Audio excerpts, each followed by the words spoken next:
各位喜欢兰花的朋友，大家好，欢迎来到我的兰花频道。今天的这个影片，安格斯要跟大家分享这一株迷你型的加德利亚兰，它的名字呢，我会放在影片的右上方。这株兰花已经养了好几年了，在我频道中也出现过几次。现在的这个部分是它的上一个开花周期。当时呢，这株兰花其实它开的花朵数量没有很多，然后它有很多的这个球茎都长得蛮密集的，所以其实我一直都有在考虑要为它进行分株。主要原因是因为它在这个小的16盎司的杯子里面已经有点太挤。然后很多时候呢，它因为很挤，然后在长花苞的时候呢，其实我常常都看不到，然后都是等到花苞已经大到某一个程度的时候，才竟然发现，又要开花了。那分株其实也有好处啦，就是说它整个株型比较好看，然后有比较多的空间能够让它再去生长，不至于说最新的球茎就长到杯外面，它其实是蛮需要这样的一个动作。那但是嘞，加德利亚兰花它这种种类的兰花，它的根系一向都是相当的敏感，所以呢，最好的换盆时机就是当根系有出现积极生长，新的根系要长出来的时候，那个时候呢去做分株换盆的动作是最合适的，因为这样子呢，这个新的根系呢就很容易的能够在它积极生长的时候去适应那个容器、介质，还有你对它的一个种植方式可能的改变基本上每一次换盆，我观察之下，它的这个根系，特别是老的根系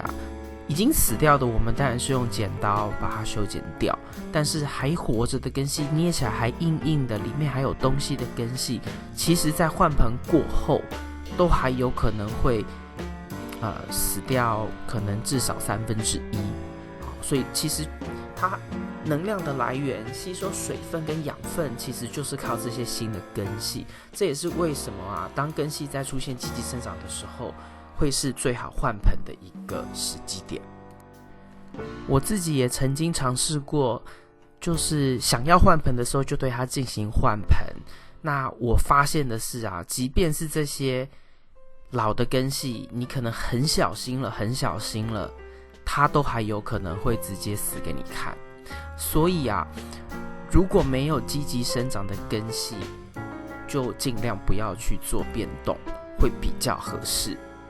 那这一种类的兰花，其实它的根系是需要非常透气、排水非常好的介质。那我目前呢，对它使用的介质是比较颗粒大一点点的这种无机介质。那很多传统的这种加德利亚兰的介质，大部分是用树皮。那如果你是种在室外的话，甚至都可以裸根加上少许几块大块的这种树皮就能够养。那在室内的话呢，当然你没有办法像在室外常常的透过大量的这种浇水很豪放的这种洒水方式去给水，你就是只能控制在介质里面呢，能够就是排水良好，但是又要能够就是不要太小的容器，这样子你还能够再保持一点湿度。那我这个16盎司的杯子来说，对这株兰花，以我目前种的无机介质颗粒，等一下你会看到它的大小。其实在一个星期用1/4杯的水量来给这株兰花的话，是有办法在一个星期内达到完全的干湿循环。那这株兰花因为是加德利亚兰的品种，所以它对于肥料还有光照上面的需求会比较高。那我目前因为其他大部分的兰花是蝴蝶兰，所以我把这一棵的养护方式，除了它的位置有比较好的光照之外呢，我给它的肥料一样是浓度只有25%1/4。所以这也有可能是因为这样，所以它每一次给我来的花朵呢，其实数量没有很多但是我觉得每一次有开花，它的花期大概1个月，我觉得算是一般了。其实不到1个月，大概就是3个星期到3个半星期这样。这样对加德利亚兰来说，我觉得算是不错的了。因为有时候有一些加德利亚兰的兰花，可能开个7到10天就非常了不起了。这株兰花也是有香味，它的香味其实就是粉粉的，不是那一种果香，是那种粉粉的味道。那它整体来说呢，它的颜色算是讨喜，但是因为它是小朵的所以看起来就是算是温馨可爱型的。现在你看到的是它最新的开花周期，这次一样开花是先来了1个花梗2朵花，所以它的这个平均数量基本上就是2到3朵。